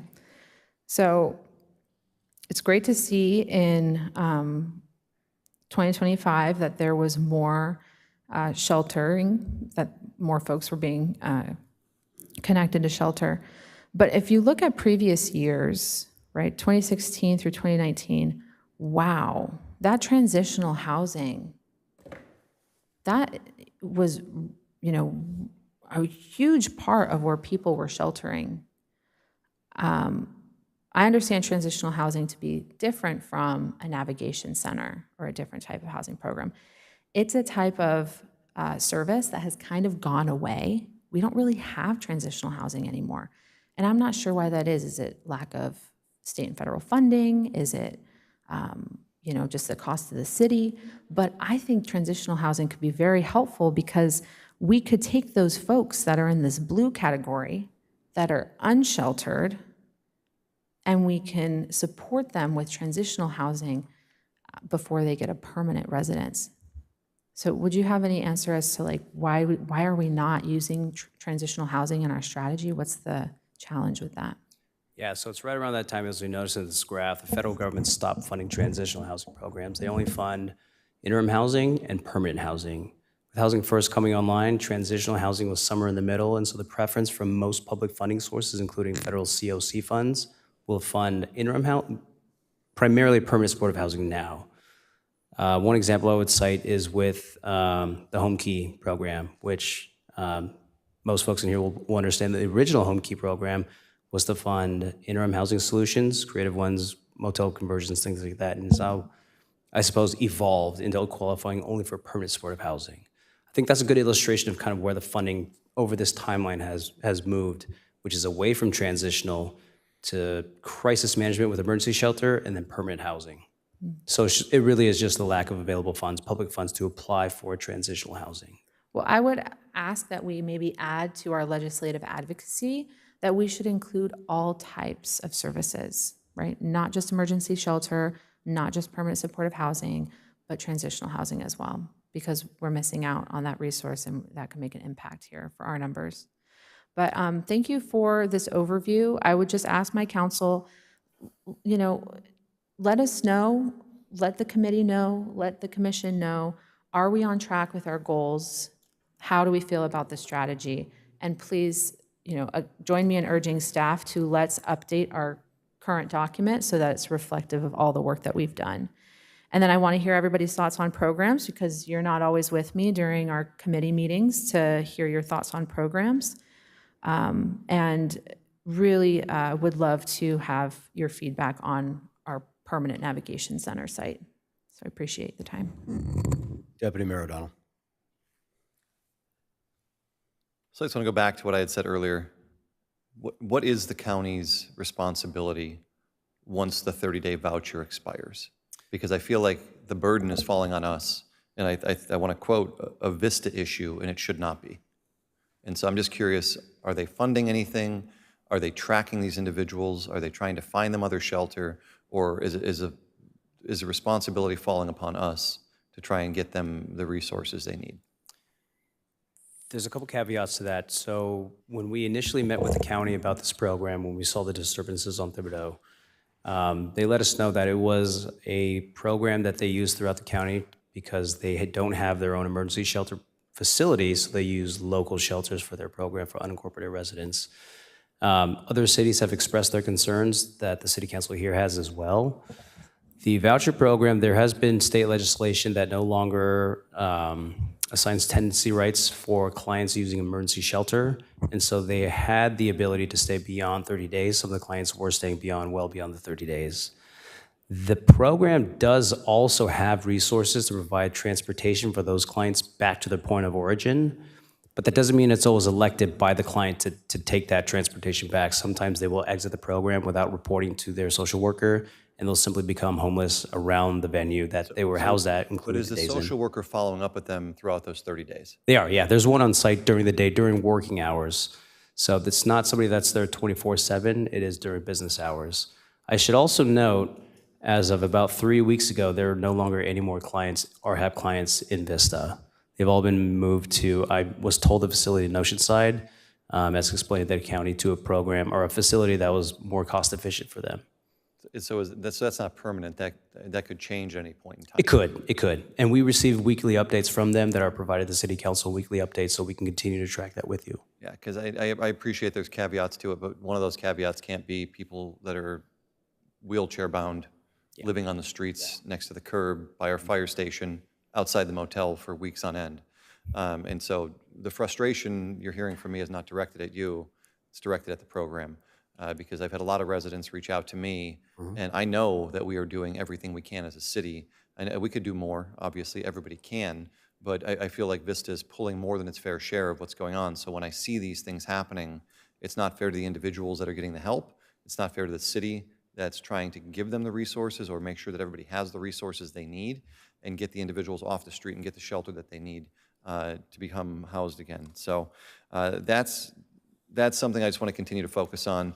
The answer I did not get is that, yes, the county is giving the city money to take care of these individuals, which is... I've asked, but... yeah. Well, we should start demanding because it's very, very frustrating. Are we still actively looking for a permanent location for the Navigation Center? We are still in contact with the commercial real estate broker for new properties that are coming online. Different properties that were conducive potentially for that use were brought to the City Council in closed session previously. Those discussions, of course, we can't have here, but nonetheless, suffice it to say that the available properties at the time haven't brought to City Council. So far, we haven't found one that is appropriate. As new properties becoming available, we are hearing from the commercial real estate broker, so we can continue to update the City Council if there are properties we believe are viable for the project. Wonderful. I want to touch on a couple things that Councilmember Melendez had said, because I actually do agree and would support some of those issues. One, the updated things that we're doing and make sure that they're updated online so people can see what we're doing. But a staff social worker, I don't think is a huge ask. I actually think it'd be beneficial. But before I'd be fully on board with it, I would want to understand how it's beneficial to our city. Is it going to cost us less money from a time perspective from our providers? Is it going to allow us to do more as a city to get people the resources they need? And that would be something I'd like to discuss either at our next budgetary meeting or at the year-end fund balance meeting. I think that would be important. Just understand how we would benefit from all of those things. I touched on the list that I would like to see as far as where individuals are coming from. So right now, I don't want to repeat or go over that again. A transitional housing addition, I would support. I think that it's imperative that that option is available. I don't know what funding mechanism we would use on that or where it would come from, if there's state or federal funding for it or county funding, but I'd like to explore that as well. So I appreciate Councilmember Melendez for bringing that forward. And beyond that, those are all my questions and statements for right now. But I just want to say thank you to staff, our providers, all the boots on the ground, our deputies, for all the work that's going on, because I know that it is a monumental task to try and curb this issue, and it's not something we will solve, but the more people we can get help and off the streets, the more success obviously we'll have with it. So just really appreciate the work that's gone into it, and all the discussion this council's had, even before my time on the council, to get us to the point that we're at. By the way, that was Timory and Carla were the two ladies that were in the wheelchairs. Timory, the rescue mission, and Carla both got help. Timory was an Air Force veteran, and the rescue mission helped her. And we got Carla. Carla was a lot more difficult because of severe mental illness. I actually brought the head of county mental health out to IHOP, and we had coffee there and introduced her to Carla and explained how disappointed I was that the county had failed Carla, because Carla thought that her children lived nearby, but they're hundreds of miles away, and she couldn't understand where they were in space and time to her. Clearly had, place and time understanding issues. I'm not a mental health professional, but she had severe mental illness. And we're failing a lot of people like that.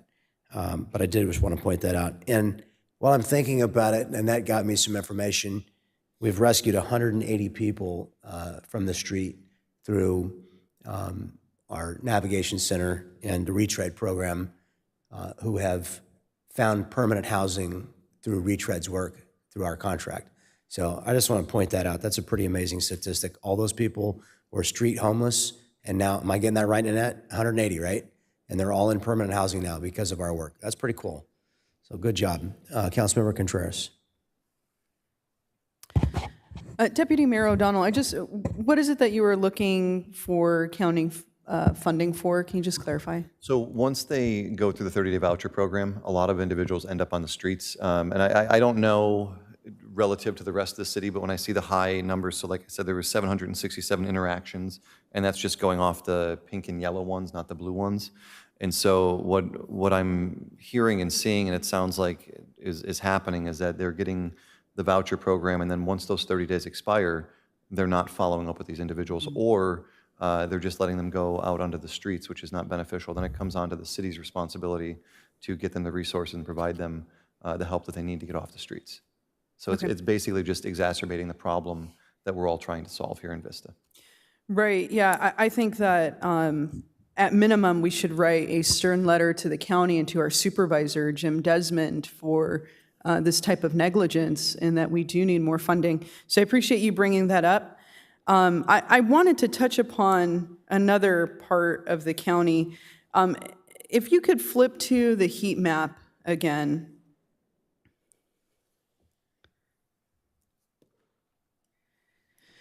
So, I mean, it's just unacceptable, the 2,000 plus interactions that we're seeing between State Highway 78 and the county, right? That's where that's located. Is that correct? The 200? It says 2.4K.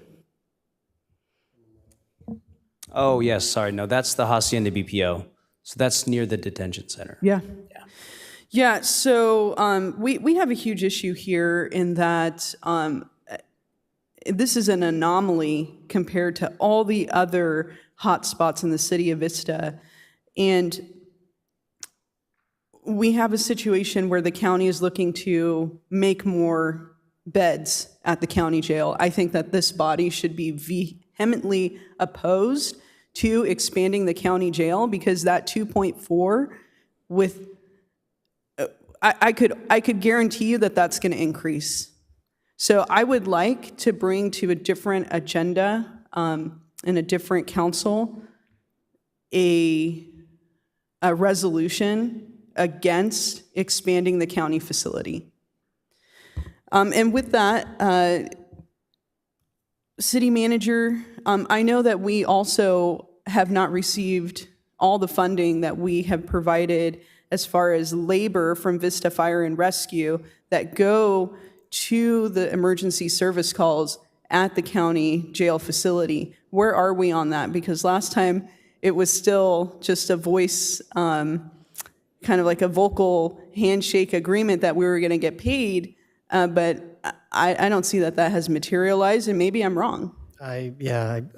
The last I spoke to the chief, he was negotiating with the county on that, but I don't believe they've settled that yet. And that was just for 1 year. But we're seeing what, in excess of $200,000 of free labor that the city of Vista is providing to the county jail every single year, and we could not even get a commitment to fulfill that loss of money for 1 year, and this has been happening for a long time. What I would like to do is to have a separate discussion where we just focus on this item of getting our money back from the county jail.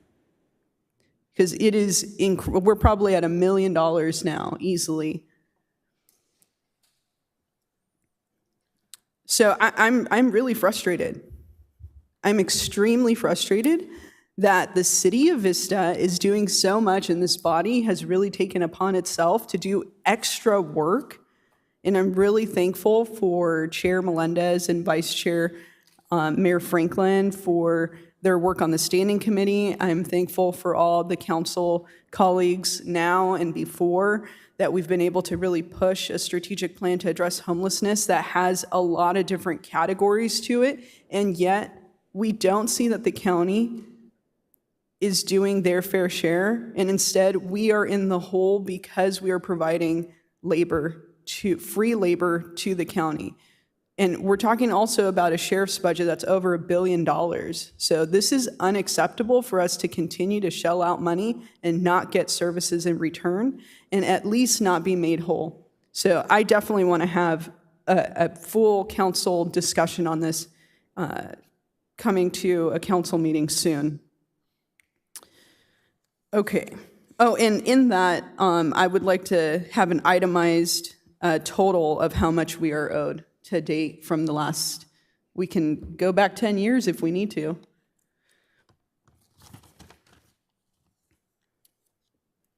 I'm looking at the townspeople housing, and I just have a question.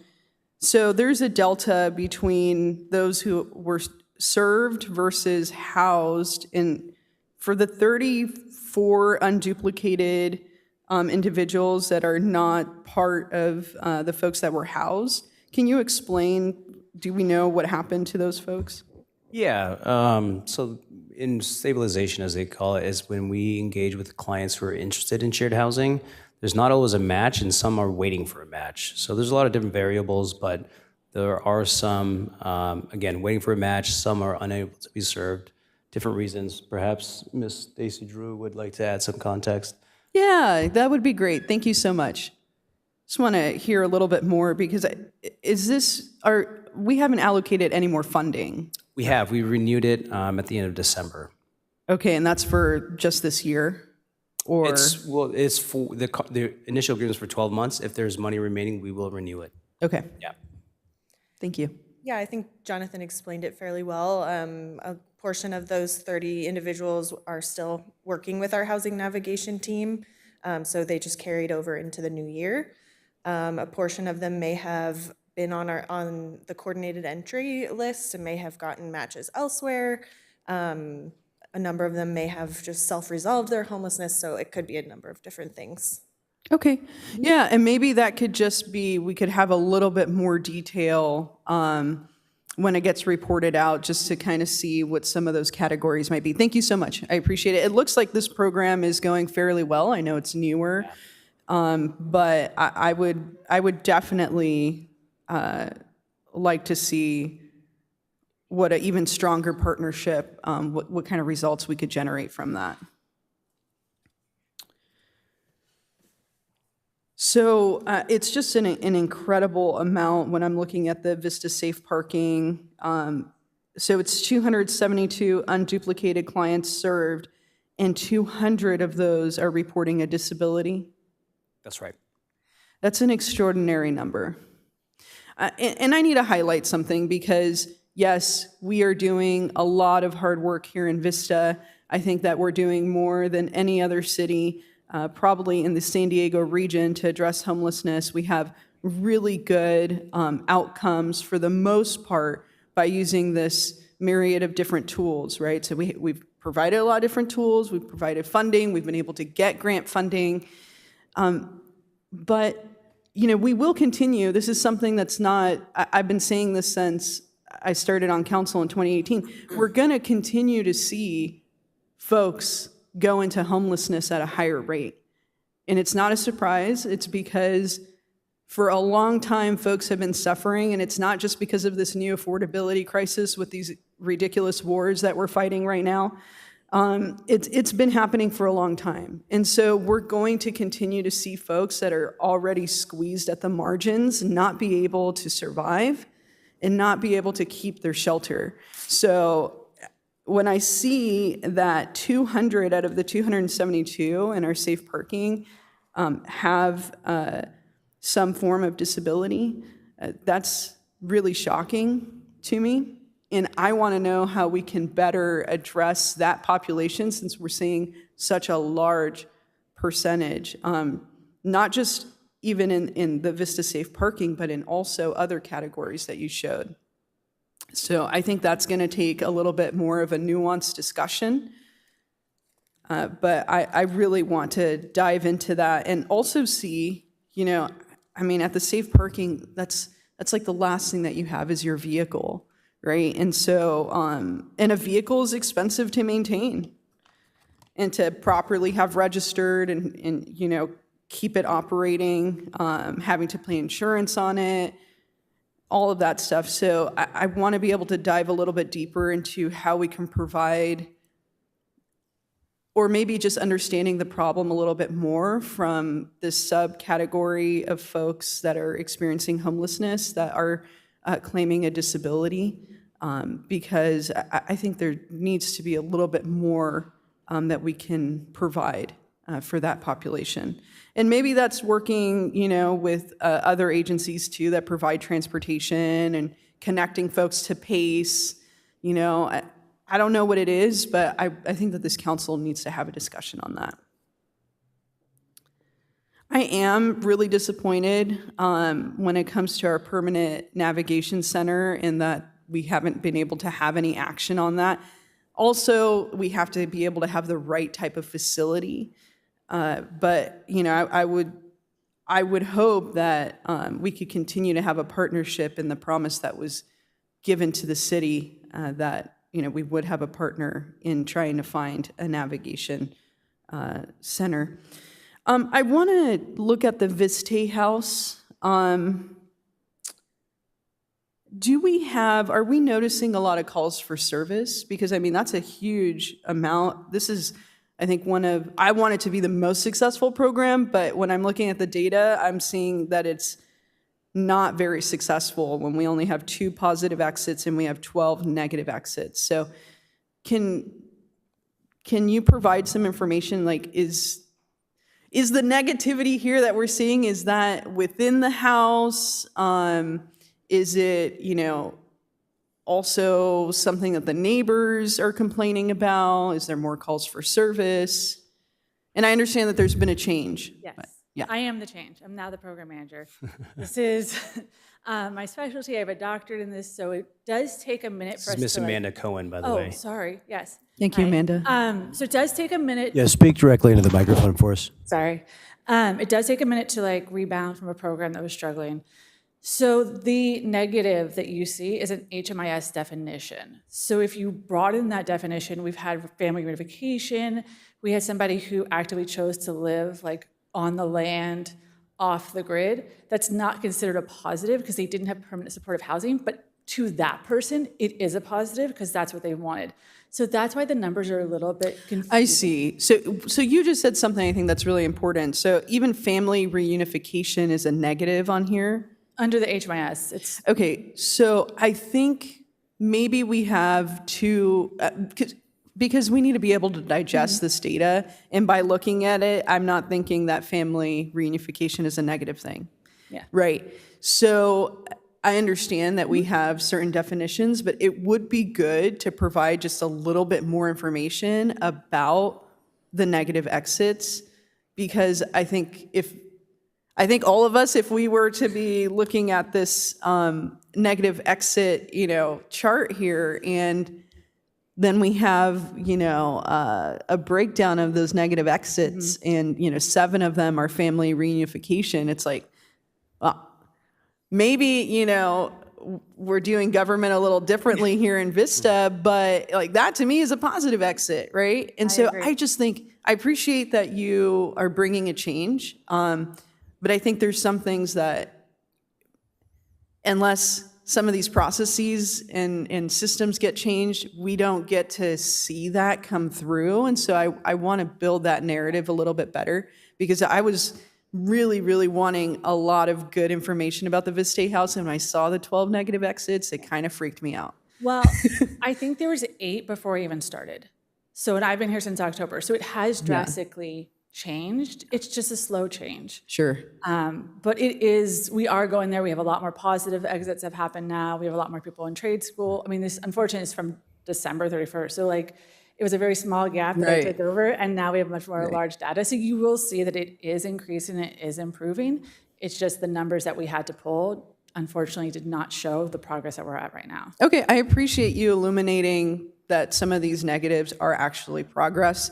And then you're on site. Yes. Right? Okay, that's fantastic. And, I think for any of the properties that we own, it might be good to just even have a list of recommendations from whoever servicing that population that could just be ongoing to the council, or maybe it comes to, a separate council meeting where we can review those recommendations, or maybe it goes to, this is a great thing that maybe could go to the Homeless Commission, right? So, but I'm sure there's things that you probably would recommend, right, that you need some more additional services, because then as a council, we can look at our budget and see, hey, it might be lean times, but it looks like we've been really prudent financially, and we might be able to address some of these recommended needs from the different programs where we own the property or have a master lease. So thank you so much. It was Amanda, right? Yes. Thank you. Appreciate you. I'll add some more context too, if I may, about Yeah. the negative exits at Vista House. As the staff presentation showed, I think as the council members may have tried to reference earlier too, there was and as Ms. Cohen mentioned, there were 8 negative exits before she came on board. There was a disturbance with some of the first members in the members in the first cohort, causing some disturbances in the neighboring areas. So they were exited quickly. There were some changes to the program, including installation of cameras. Ms. Cohen has come on board and is on site every day. There was always on-site staff, but now over time, with such a small sample size, Right. over time with more data, this should prove to be an outlier. Okay, yeah, that's great. And again, just when we report the data back, just to take a deeper dive on the negative exits to understand if those are truly negative, or if, they might fit our category of positive exit versus negative. Okay, fantastic. So I look forward to seeing more good news from Vista. Fair housing, I know that this is just a minimum number. I know there's so many folks out there. I get questions all the time about fair housing. A lot of folks coming up to me, especially our seniors, really asking for even rent control, because the 10% that can be increased year over year is a significant amount to those folks. So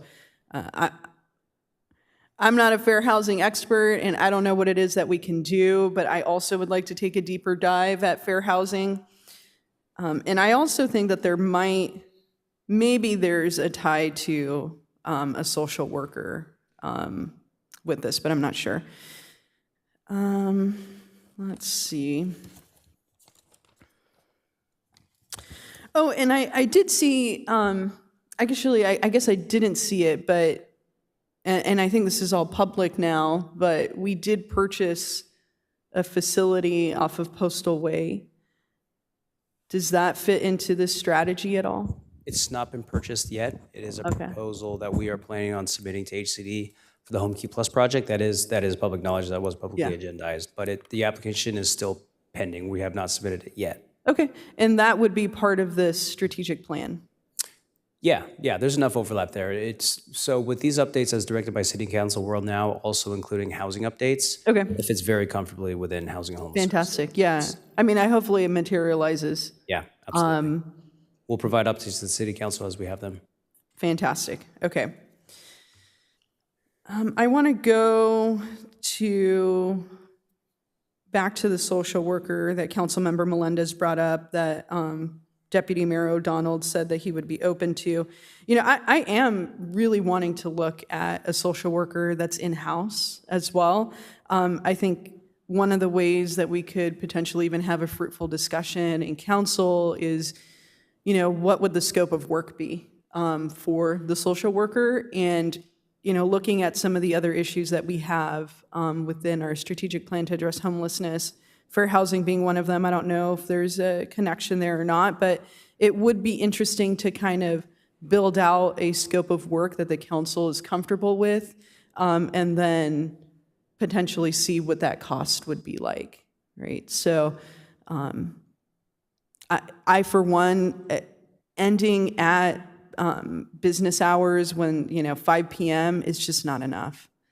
It's not enough for a lot of different things when we're talking about folks that are unhoused. I think it's even more critical to have some kind of staff available that can meet people's needs after 5 p.m. I'm 100% still in favor of a permanent navigation center, so I still want to find that. And I am very open and wanting to discuss transitional housing to see what it is that we could do to, add this to our toolkit here. To Deputy Mayor O'Donnell's request for county funding and more oversight with this 30-day voucher, I think that's just critical, and I've already said my piece on that, but it's not a thoughtful way to try to help folks, and it could cause a lot of harm. And what we're trying to do here is to reduce harm and ensure that we get as many positive exits out of homelessness as we can. So it is very upsetting. Outside of that, I'm very, very thankful to all of our providers for working collectively. We have a lot of different strategies that we've put together. We continue to test them and get these results back. Thank you, staff, for working so hard. It's a lot of different programs and grants to manage, and I know it's not easy. So thank you very much. That's pretty much all I have at this point, but looking forward to some more positive results in the future. Councilmember Fox. Sure, thank you. I want to repeat the gratitude to all the service providers that are here. I know that you guys work really hard to make Vista a better place, and I really appreciate that from the bottom of my heart. Quick questions. I'll try to keep it going. Do all of our providers collaborate on our by name list? So if someone comes into Exodus or somewhere else but never touches Rescue Mission, do they ever get that data? So we have weekly case conferencing now that San Diego Rescue leads. All of our service providers are invited and do attend them. Okay. Do they pass off that data of like the residents so we can build our by name list off of that, or is that a? Not necessarily. So the by name list is only tracking unsheltered clients, and San Diego Rescue Mission is our only unsheltered outreach team. Okay. So the clients other service providers we would be engaging with are probably already in other shelters, imminently at risk of homelessness, but not yet experiencing unsheltered homelessness. Okay. Yeah. Okay. Do we keep any information on people that do not have ties to Vista? I heard they do not go on our by name list, but do we have any data on those individuals? I don't believe we do, but we can start to collect that. It'd be nice to just have the data, even if it's people we can't really provide service to under most of our rules. I mean, if it's just be nice for us to know, what that breakdown is. Mm-hmm. If they end up staying here for a year, then end up on the list, how all of those types of things, like that would be really good information as well. So if we could track that, even just, at a basic level, that would be very helpful to me. A question on just the way that the data was presented on that. We had, Rescue Mission had 9,296 interactions with 378 on the by name list, which is like 24 interactions per person on this list. Is that number, so some of that there was things like, I had that up on my thing, but there were some things like we provided basic needs, phone assistance. Could that all be part of a single interaction? So did they actually meet 24 separate times, or is that how many services that were provided? The latter. Okay, that helps a lot, because I was, that may influence the number of how many interactions it takes before we get someone help into, or, off the streets on average, so. That's right. Okay. This day answered that, great. I would agree on a lot of the transitional housing thing, so thank you to Councilmember Melendez for bringing that up. That was, I think that's pretty much the thing I think I've been hounding on since the beginning was I keep seeing kind of long lengths of stay and, 72 days at Safe Parking, 66 days at Buena Creek Navigation Center. For Alliance, there wasn't an average length of stay, but 31% were over 120 days, and I had the other 60% over 60 days, so it probably would have been somewhere in that same kind of range. And the only one that I really had data from was Buena Creek Navigation Center said only about 13 out of the 308 went to a transitional housing program, which to me screams there's not enough of that. That's a missing link in the chain, a bottleneck in the funnel. So I know that is something that we have a hard time getting outside funding for. And so I would completely agree with any kind of lobbying that we can do, any kinds of things to try to fix that. Or if we can find any creative ways internally on moving things around and having some availability for that, that would be awesome. So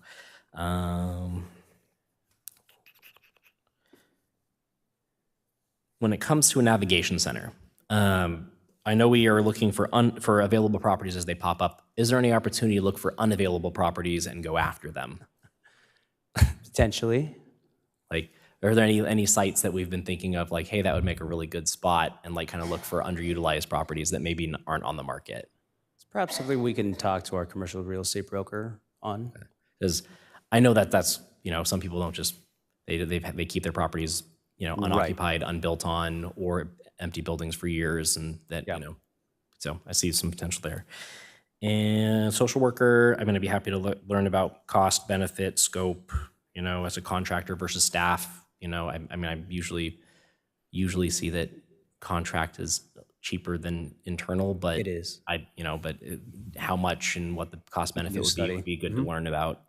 And then the last question I had was, is there any way that we can send the county a bill just like we do for police or fire? We just add it to that. I'm just saying, like, add it to if it's one invoice, it's just like, keep adding it right on there for outreach services or something like that. I don't know. Some other strongly worded. I don't. Yeah, there as well. You're right. It's a strongly worded letter. So, okay. Well, that was pretty much all my questions for today.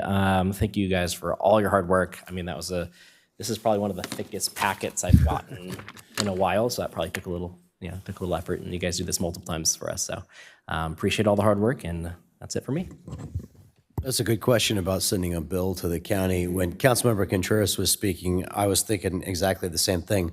I agree with your point. We should receive full reimbursement for all of the emergency medical services. So we are required by law to provide, and we can't say no to providing them. But you make a good point. We don't have to be active and cooperating participants in, although actually, since the county owns that land at this point, we're no longer the controlling land use authority over the county's land there at the courthouse. Isn't that right? That's correct. So we wouldn't have the ability to dictate terms for a new building permit. Not on the county's courthouse property, no. So that is a problem. But I wrote this down. I said, have we invoiced the county? We invoice, if you're a resident of District 3 or 2, and you call the ambulance, you get a bill.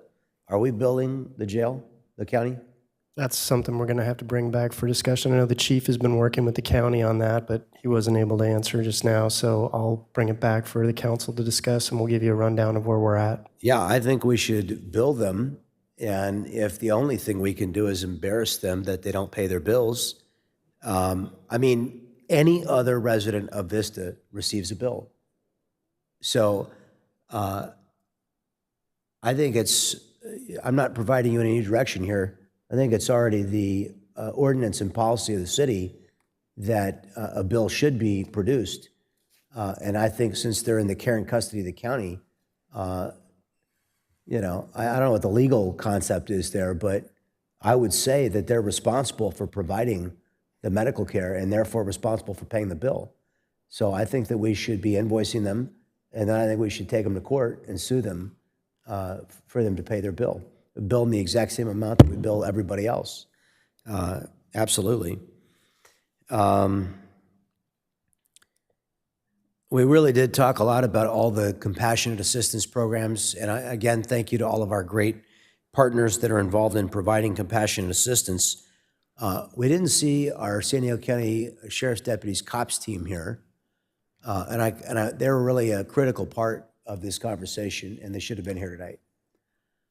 So I'm disappointed at whoever decided not to have the COPS team here.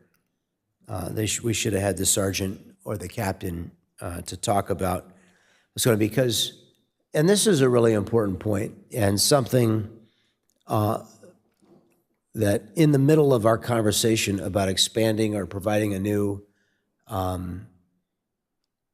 navigation center, and as much as I want to do that, I will say the current location and program I think are working very well. But as a financial decision, renting when we know we're going to be long-term occupants does not make sense. So we clearly should seek a property that we have ownership of. Although, of course, we want a property that's not going to, and I go back, this is a really tough situation because I have not had, and I would ask you, the members of the council, if you've had complaints from neighboring residents. I had about 3 complaints about the navigation center. All of them were before it opened. I have had no complaints except for Marvin, who always says somebody stole something, sends me a picture from his cameras and says, "Is this one of your residents?" And Pete always looks and goes, "No, that's not one of ours." So we've had pretty good track record there of not having residents complain. And I got to say, as far as the Vista House, I didn't have any complaints since the first round, which were pretty bad, and I'm glad we've cured the problem, and I hope we don't have those reoccur. So far, the city, the council, and our service providers have kept our promise to be good neighbors. And that's of paramount importance, and we never want to create a circumstance where we make the problem worse than it already is. Our first concept here should be like the doctor's creed. What is the first thing the doctors say? Is do no harm, right? I think do no harm has to be the first thing that we say. If there's any possibility we're going to make the problem worse, we shouldn't be doing it. But what we're not seeing still is a significant enough focus on enforcement. And we haven't seen the funding of Prop 36, and I appreciate the deputy mayor bringing that item to demand funding for Prop 36. We need to see more, and again, I wish the cops deputies were here. We need to see more of our narcotics operations. And I want to know what happened with these 26 arrests. I know at least a dozen of these arrests are old enough now. We should have some information from the district attorney's office. I'm going to follow up with them on those. But we need more enforcement. I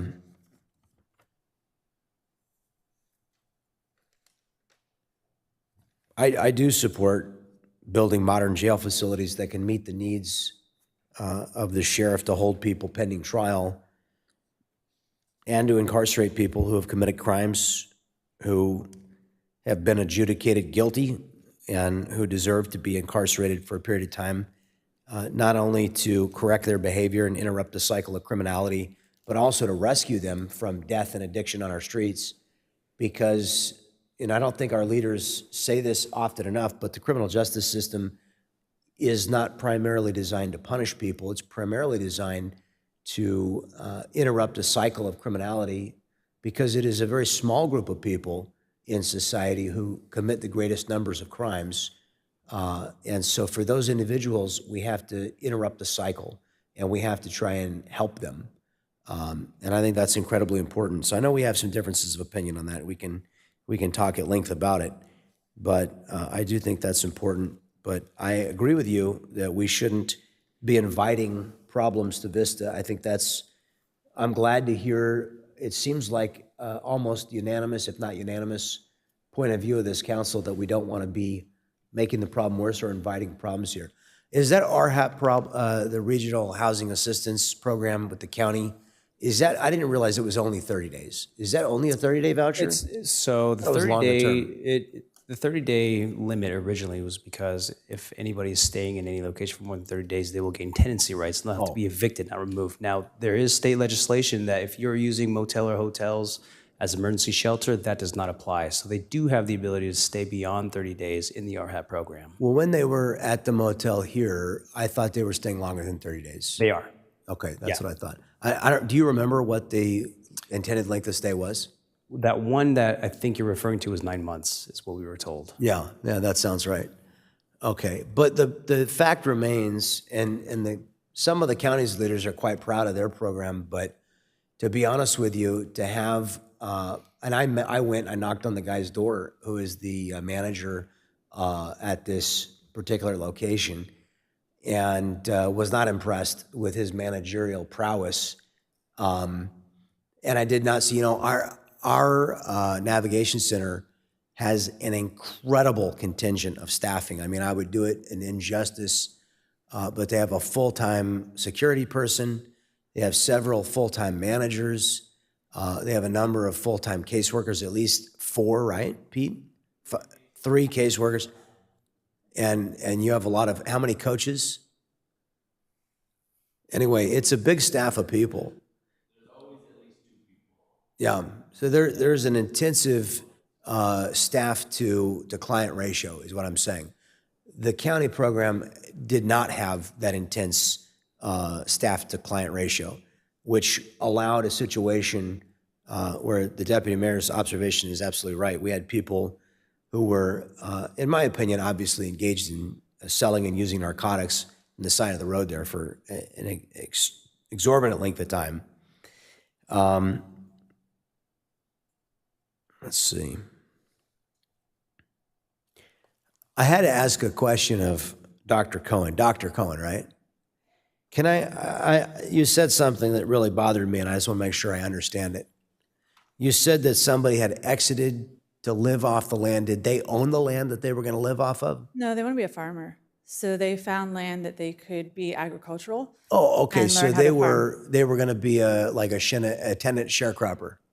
Yeah. Oh, fantastic. Okay.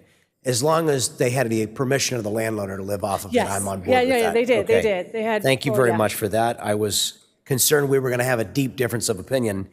Thank you very much. That really bothered me. I had to get that one out of the way.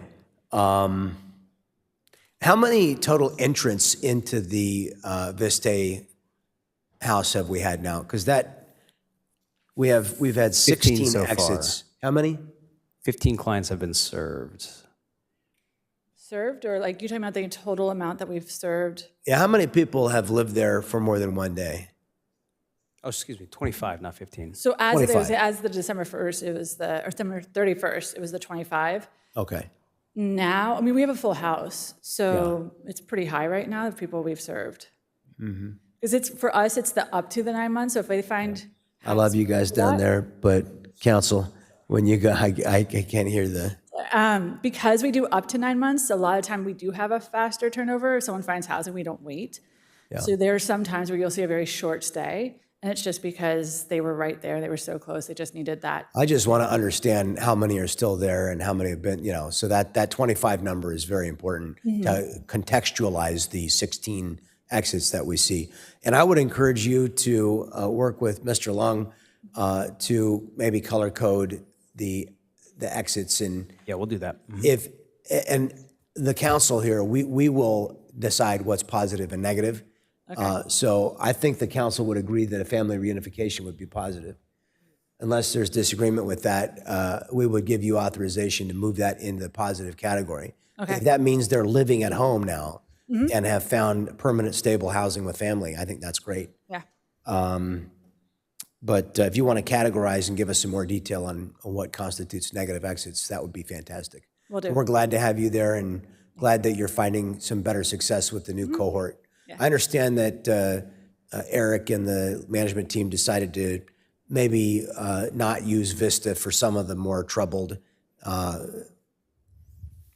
young people. I mean, I think the hard part is that because of the independence that Vista is for when there is someone with a severe mental illness, what we do is JBU is still downtown. I was the manager of that, but it got closed. we would put them into a place with a stabilization because that's what that was for. So for now, if there's somebody who has really severe mental illness, we want to make sure they're stable before they come. So we'll work with providers, see where they're at. If they're coming in from a crisis house, where's their stability? Why did they go in? So it's not that with no serious mental illness you can't come in. It just depends on your stability and where you're at and what the diagnosis is. Good. Thank you so much. I appreciate it. And Jonathan, did you say how much of our application there is that's already public, right? For Home Key Plus? I'm sorry. Yeah. Yes. The resolution to approve an application is public. The document itself is not public yet. Right. Okay. And we're talking about Postal Way and Casa de Amparo. That's right. Wow. Yeah. What's the timeline? Where are we at and when we're going to make application to the state? And what stands in the way of us moving forward with that? Currently, the issue is the funding gap that we're still experiencing, as was explained to the city council at the time. There is a funding gap that one of our partners has committed to fundraise. We're still fundraising to meet That's that. Casa de Amparo that has to raise that money. Dignity Moves. Oh, Dignity Nonprofit Moves. developer. Oh, okay. Yeah. And how much is that funding gap? It's about $3 million. Really? Okay. I'm gonna have to follow up. I remember there was like a 2 million number that we thought we were gonna get back. The city contributed 2.2. Yeah. And so the match commitment was a 1-to-1 match from Dignity Moves. But the actual gap is slightly higher, and so they are committed to meeting the entire gap. We are talking a different. Did that kind of catch us by surprise? Because we thought when we put the 2.2 in that we were there. Yeah, it's Did their funding fall through? It didn't fall through. It just wasn't quite as secure as They we thought it would have been. they thought that they had a line of financing that they could secure, and when they went to secure it, it wasn't so secure. That's the best explanation. Yes. Okay. Is there another partner that could be brought in to? As far as a developer, Well, so Casa de Amparo, not Casa de Amparo, Dignity Moves was going to develop it's sort of already developed. yeah. So the primary cost will be the acquisition cost. There is proposed, as we discussed, an additional supportive structure that we were proposed to build on site. It's about $1 million, and then some startup operating costs. So as far as We're going to build another building on site? potentially, yeah, to provide the supportive services, the True Care facility that True Care would operate out of. It's a healthcare clinic. Yeah. And is that part of our costs? Out of the $3 million gap, yes. Okay. Yeah, go ahead, Councilmember Contreras. Yeah, I think there's a lot of questions, and I think that the council needs to be updated on the status of this property and some of the issues, because we could probably have a good discussion about that. I don't know if it's closed session, I don't know if it's open, but I think it definitely needs to come back to the council, because I don't know if you agree with that, Mayor, but it sounds like maybe we're not aware of some of the challenges that have come up, which also doesn't make me super happy, because I really want to see this project go through. So, but I understand there's like a lot of different moving parts. So that's all I wanted to say, Mayor. All right, well, our city attorney says some of the things that we're talking about probably should be removed to closed session, so we'll schedule and do that. All right, well, that's all I have. Thank you, Gail. And did you have another? Okay. No. Well, thanks to all of our partners and all of our staff. We really are doing a lot of work here. I did want to say, this is really important. We've got this big team, including social workers. And when we started this whole thing back in 2018, when you said 8 years ago, I can't believe that's been 8 years, but I guess, has that been 8 years ago? I guess it has. I thought a social worker was somebody that had some particular license or certificate or education, but it turns out that there's no specific definition. There's no particular set of criteria that makes you a bona fide social worker. So in terms of hiring somebody on the city staff, we're working with funding sources that unfortunately may or may not be renewed next year when they run out. These state encampment resolution fund grants, we're on the third round of it. We expect it to continue, but we don't know. We're going to have a new governor in a year, and that new governor may lead the state in a different direction. We don't know. So to staff up, and what I would ask is fundamentally, what would that internal social worker do that would be different than what our current social work team through the rescue mission is going to do? And I'm willing to engage in that conversation, but I have deep concerns. If we were to grow an internal program, costs would be much higher.